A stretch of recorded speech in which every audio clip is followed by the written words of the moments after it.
Salut tout le monde, c'est Romain de la chaîne Tech News et Test, mais aujourd'hui, je suis pas tout seul. On est parti pour l'épisode 2 des setups de rêve avec l'invité qui n'est pas un invité surprise puisque Léo Duff l'avait nommé lors de l'épisode 1, Simon Pouèche. Quel spoil, c'est incroyable. Ça va Ouais, et toi carrément. Bah écoute, moi toujours. Hein. Merci d'avoir accepté l'invite. On se connaissait pas du tout. J'ai découvert ta chaîne en fait à ce moment-là à peu près. Ok. Quand Léo m'a parlé de toi et j'ai adoré. Je sais pas trop décrire ta chaîne. Léo, c'était assez difficile mais je le regardais depuis longtemps donc j'ai peut-être essayé tu vois de faire une intro. Je te laisse te présenter. Enchanté, moi c'est Simon Pouèche. Je parle un peu de plein de choses. Si t'aimes le voyage, les jeux vidéo, l'humanitaire, la société en général et les questions qu'elles peuvent soulever. Let's go voir, enfin c'est tellement fouillis en fait, tu vois déjà que Léo c'est très compliqué d'expliquer ce qu'il fait, alors moi c'est... Mais si t'aimes bien toutes les vidéos punchy, avec un montage un peu hardcore, cut et vraiment très prenante, c'est pas le genre de vidéo que tu te mets en fond sans regarder la vidéo, là vraiment l'intérêt de l'image, toi tu l'as vraiment bien compris je pense dans tes réalisations.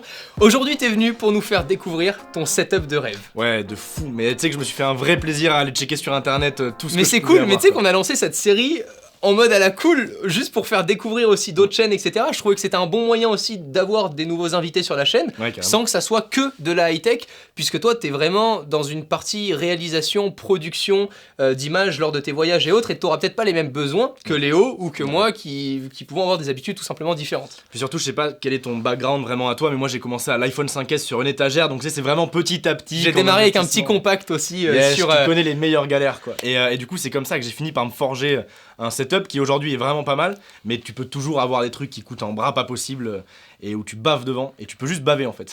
Je le rappelle justement, l'argent c'est pas du tout le sujet, on imagine qu'en fait on prend pas du tout l'argent en compte dans ce genre de série là, parce que j'aimerais juste comprendre les utilisations de chacun et des invités du coup qui arrivent dans cette série là au fur et à mesure, et c'était très intéressant avec Léo et vous avez vraiment bien joué le jeu, on n'a pas du tout pris en compte l'argent, il nous a même cité tu vois des bureaux en marbre, des trucs qui valent une fortune, mais c'était juste l'aspect un peu sympa. Voilà, tout simplement de la chose, c'était de pas s'attarder pour une fois sur le rapport qualité-prix, mais juste sur ton expérience. On commence ? Allez. Vas-y, je te laisse me présenter, allez, on parle peut-être en premier lieu, tu travailles sur quoi ? Sur un lit, sur une commode, sur un canapé, sur un bureau ? Alors moi au jour le jour je travaille sur un bureau, et d'ailleurs au départ je pensais pas que t'allais me poser ça comme question, tu vois, et c'est en regardant la vidéo avec Léo que je me suis dit ok il attaque d'entrée de jeu avec un bureau, donc j'ai cherché, je me suis dit quelle marque je veux bien trouver, et t'as cité Roche-Beaubois au début de la vidéo avec Léo. Du coup je me suis dit bon ben on va aller voir ce qu'ils font eux tu vois, et j'ai trouvé chez Roche-Beaubois un bureau, c'est le modèle furtif, il est magnifique, genre c'est un espèce de truc un peu design qui est une tuerie. On dirait une espèce de forme un peu design, alors pareil il est en angle, c'est-à-dire que le pied est de travers, c'est un pied simple mais vraiment épais, et dessus après ça vient, c'est extrêmement lisse, mais le pied est design, on dirait comme une espèce de structure semi-naturelle. Tu vas me donner la ref, on la mettra dans la magnifique. description de toute façon, et puis on verra au fur et à mesure le bureau évoluer. Incroyablement beau. Roche-Beaubois, c'est juste incroyable. Ah ouais, la qualité est cool. Ah ouais, c'est fou. Après, tu peux attendre très longtemps. J'avais vraiment hésité, entre guillemets. C'était soit t'achètes un Index, soit t'achètes un bureau. Pour certains, ils vont me dire, t'aurais mieux fait d'acheter le bureau Roche-Beaubois. Les ça bâtards. va balancer de suite là. C'est sûr. Qu'est-ce que tu mets sur ce bureau ? Sur ce bureau là, Tu travailles avec quoi déjà aujourd'hui ? Tu travailles avec un ordinateur portable, ordinateur fixe ? aujourd'hui je bosse avec les deux. J'ai très longtemps travaillé sur un MacBook Air au niveau du montage, donc un suicide pas possible pour te dire. Ok. Après j'ai investi dans un iMac, aujourd'hui je bosse sur un iMac pour les gros montages, et dès que je commence à voyager je vais me trimballer avec un MacBook Pro dans lequel j'ai investi il y a pas longtemps. Tu travailles sous quel logiciel ? Final Cut. D'accord. Oh là là, la team première va te sauter dessus, c'est terminé. Non, parce qu'avec Apple, je comprends l'intérêt vraiment de la cohérence entre le système iOS, j'allais dire, le système OS X et Final Cut. Honnêtement, l'espèce de setup avec ces deux ordis là qui sont vachement complémentaires, ça me va très bien, et je pense que si je devais avoir un meilleur setup aujourd'hui, je garderais l'iMac, mais hier j'ai été sur le site d'Apple, j'ai regardé ce qui se faisait de plus vénère, Ouais. les prix évidemment c'est n'importe quoi aussi, et j'étais en mode ok, en fait si j'avais le moyen d'avoir du meilleur matos ordinateur, du meilleur hardware, je m'amuserais pas à aller changer de marque, juste je pousserais les specs à balle, qui t'a lâché beaucoup trop de thunes. Tu ferais comme les youtubeurs américains qui te mettent le panier juste avant de valider en mode enfoiré, ce que tu gagnes à l'année, ils le dépensent en un panier. C'est exactement ça, c'est scandaleux. Donc et aujourd'hui tu travaillerais sous iMac, tu le dis, dans ton setup de rêve ? Ouais carrément, je continuerai à travailler sous iMac, le seul truc c'est que j'essaierai, parce que pour le moment je l'ai pas très bien fait, mais de faire en sorte que Final Cut soit vraiment complémentaire entre mon iMac et mon MacBook Pro, tu sais que les fichiers se mettent à jour tout seuls et que Bien sûr. répondre. Ça, c'est juste des trucs, des manips qu'il faut que je fasse. Avec quoi tu travailles quand tu travailles sur tes montages vidéo? Est-ce que tu utilises des claviers, des souris déportés? Est-ce que tu utilises le clavier classique de chez Apple par exemple, si demain dans ton setup de rêve t'as des iMac, ou est-ce que t'aimerais avoir des claviers avec des macros dessus, etc. Tu vois? Comment tu bosserais? Ça, honnêtement, je vais pas être très original. J'ai toujours été habitué pour le moment à travailler sur le matos d'Apple pur et dur, donc je pense que je resterai chez eux, tu vois. Alors, je sais qu'il y a évidemment des claviers mécaniques, etc., qui sont des tueries pas possibles. Il y a un truc cool pour adapter en fait un clavier classique de chez Apple. Tu as alors soit des autocollants, soit des petits pads transparents, translucides que tu viens poser sur le clavier avec les touches, raccourcis. voilà, les raccourcis pour pouvoir mieux travailler tes raccourcis sur Final Cut. Mauvais. Ça, il faudrait que je check ça parce que j'avais vu des trucs passer sur Pinterest ou Tumblr, des trucs comme ça. Je me suis dit, ah, pas dégueulasse. Il y a ça aujourd'hui, et il y a aussi comme des souris déportées où tu as une dizaine de touches où tu peux programmer des macros. Ouais. Ça aussi, j'avais vu ça passer. Mais il faudrait que je me renseigne là-dessus parce que pour moi, j'ai été habitué à bosser comme ça. Le vrai avantage qu'a la souris Apple, selon moi, et je sais pas s'il y a d'autres souris qui font ça, bon, je pense que si, c'est le côté que la molette est aussi bien avant, arrière que gauche-droite. Ça, c'est vrai que c'est pratique. Et je sais pas si ça existe sur d'autres modèles de souris. Pas vraiment. Après, sur certaines souris, tu peux configurer le touche gauche et le touche droit de ta molette. Pour décaler l'image, mais c'est pas aussi fluide que sur une souris tactile de chez Apple. Parce que ça, je m'y ai été trop habitué maintenant. Vraiment, la timeline de Final Cut, c'est gauche-droite que avec la souris, ça sert qu'à ça. Quand on regarde tes vidéos, t'es vachement à l'étranger. T'adores les reportages, t'aimes beaucoup sortir de chez toi pour créer du contenu. Après, on voit que t'as quand même besoin d'avoir un chez toi pour pouvoir avoir un workflow correct, parce que on va l'expliquer un peu après, mais t'en chies pas mal pour certaines vidéos. Quand t'es en voyage, justement, est-ce que tu travailles par exemple directement tes projets lors de tes voyages? Est-ce que tu les travailles uniquement en rentrant? Et j'en viens du coup à la question au niveau de l'écoute. Comment tu travailles un montage? Est-ce que tu es souvent sur un casque audio, alors sans fil, filaire, ou est-ce que tu es sur une écoute par exemple, soit avec des enceintes un peu plates, tu sais, de monitoring, ou des enceintes classiques? En général, quand je fais de la vidéo à l'étranger, mon ordi MacBook Pro, je m'en sers vraiment pour transférer tous les fichiers, commencer à faire montrer, etc. Et le montage pur et dur, le plus hardcore tel qu'on l'entend, j'attends d'être chez moi pour le travailler sur l'iMac. C'est seulement si vraiment je rentre pas de sitôt et que j'ai des impératifs que je me mets à trimer sur le MacBook Pro. Et tous les rushs, tu les tries lors de ton voyage ou aussi en arrivant? Non, je les trie lors de mon voyage et après je fais vraiment du gros. Tu gagnes du temps. Exactement.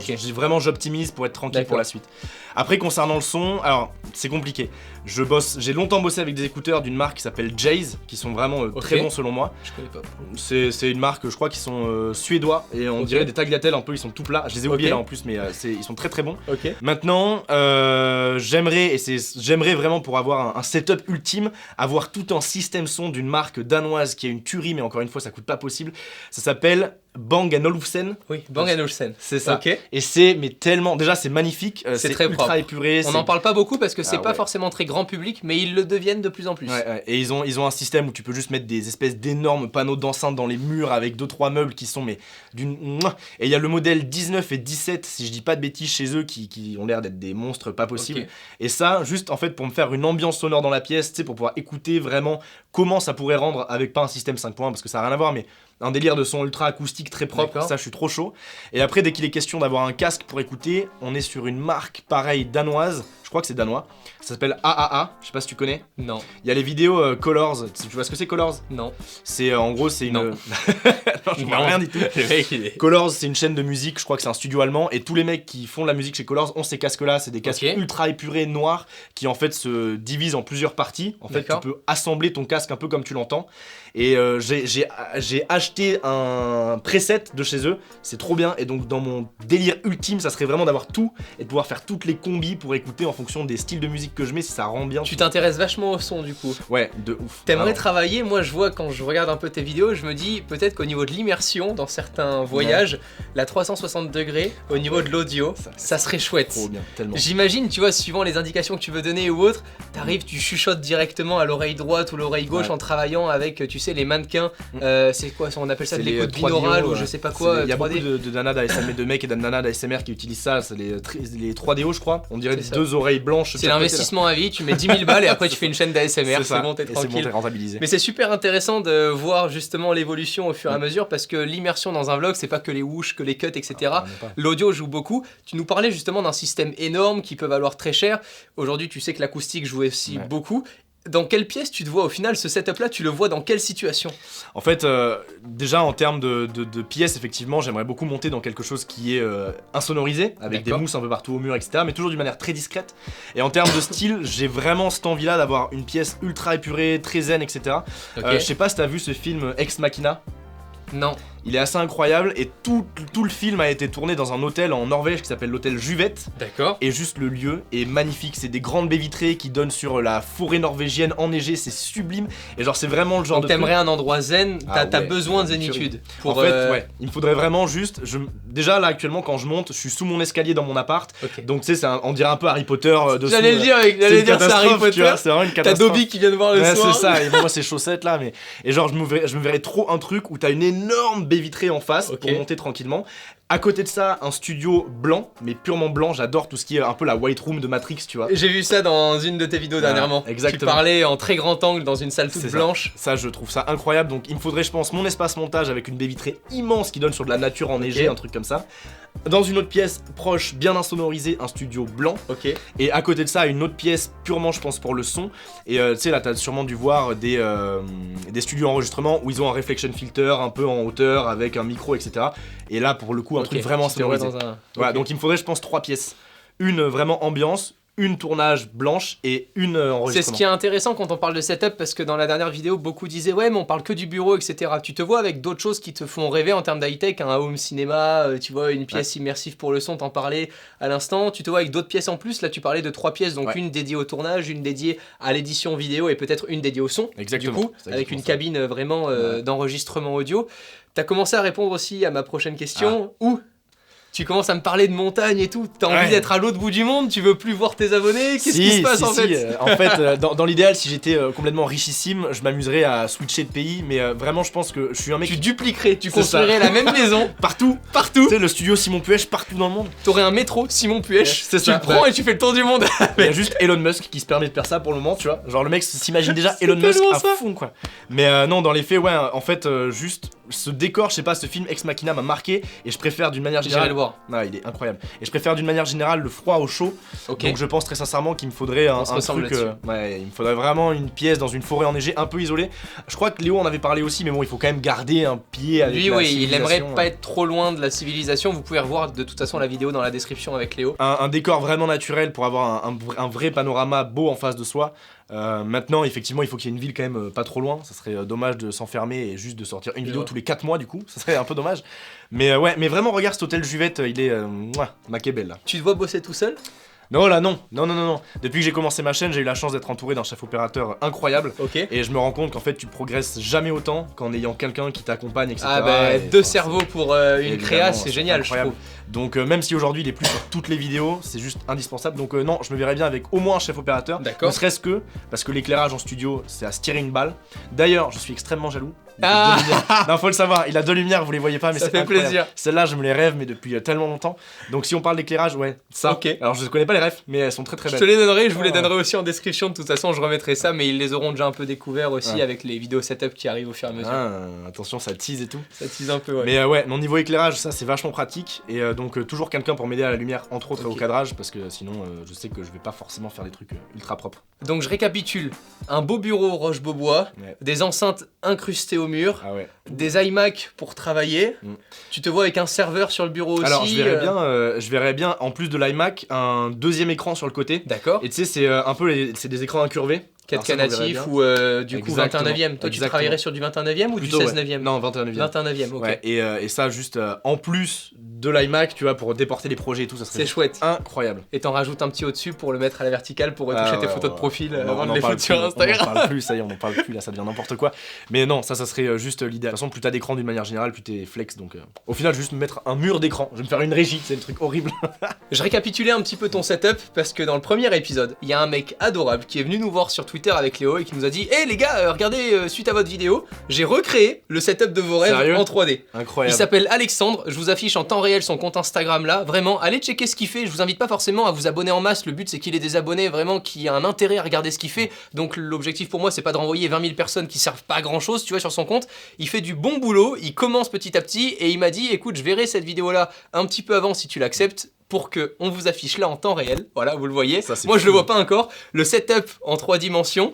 créé par Alexandre, et ça serait le setup de rêve du coup de Simon Pouèche qu'on vient à l'instant de décrire ensemble. Je me fais quand même teaser mon setup dans T'as la... vu? Incroyable. Tu le vois même pas en temps réel. Incroyable.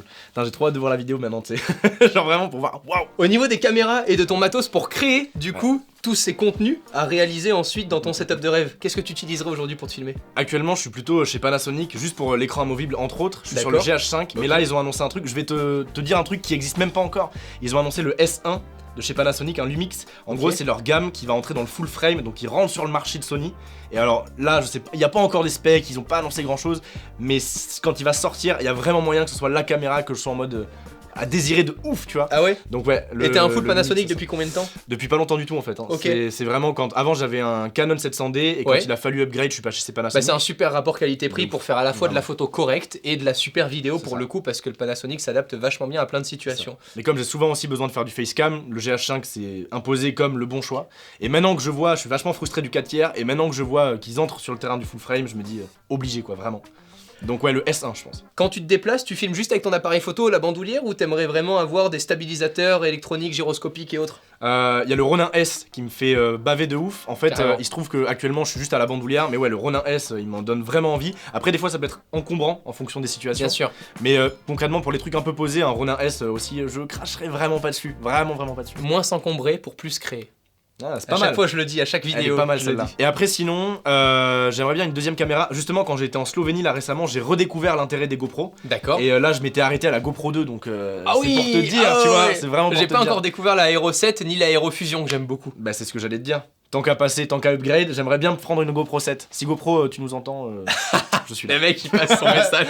Le mec il fait son truc. Il nous aura entendu. Et le drone de tes rêves? Je sais que t'as déjà un drone aujourd'hui, bah. mais le drone ultime, qu'est-ce qu'il devrait faire en plus que ce qu'il ne fait pas aujourd'hui? Actuellement je suis sur le Mavic Pro 2 Ouais. qui est déjà une tuerie en soi. Ce qu'il devrait faire de plus, peut-être une connectique avec tu sais, un réseau avec le drone meilleur, que tu le perdes pas aussi souvent. Et l'audio? Ah ouais, l'audio. Mais alors l'audio c'est particulier parce que dans tous les cas, tu auras le bruit monstrueux des pannes. C'est ça le problème. Mais si si tu te tu dis imagine que plus il décolle, plus il y est, je sais pas moi, comme une tige ou un truc qui descende du drone pour capter des sons différents de la nature. Ou sinon un drone, mais juste il trouve un moyen de plus qu'il y ait de bruit. Bah il faudrait un micro comme qui fonctionne par laser, tu sais. Ou sinon, t'as vu, il y a des ventilateurs qui fonctionnent comme ça, où c'est juste un tube et ça envoie de l'air et ça fait pas de bruit. Aussi. Imagine un drone qui fonctionne avec ce genre de truc, c'est juste des tubes et ça fait plus de bruit. Ça serait incroyable, je sais même pas si c'est possible. Les drones Dyson, on les attend. Les drones Dyson, c'est exactement cela. Ouais bah voilà Simon, après avoir découvert ton setup, enfin nous on a encore rien découvert, Ouais. mais on a déjà fait un peu le tour. Je vous invite de toute façon à regarder ce que fait Simon sur sa propre chaîne pour encore mieux le découvrir, mais je pense que c'est cool aussi d'avoir un mini behind the scene dans ce genre de vidéo là. Il te reste plus qu'à désigner une troisième personne pour l'épisode 3. Bah déjà merci beaucoup de m'avoir invité et alors je pense très sincèrement que ça pourrait être vachement intéressant le setup de Guillaume Ruchon. Ok cool, en plus de ça en setup de rêve lui il bouge beaucoup aussi, ça peut être intéressant de savoir ce qu'il en pense. Ouais bah t'es parti avec Guillaume. Guillaume, voilà, t'es invité pour le 3ème épisode, t'as pas le choix en fait parce que je t'ai pas contacté avant donc je sais pas si tu peux ou pas, mais t'as intérêt à pouvoir. Guillaume c'est foutu, tu dois venir, c'est obligé maintenant.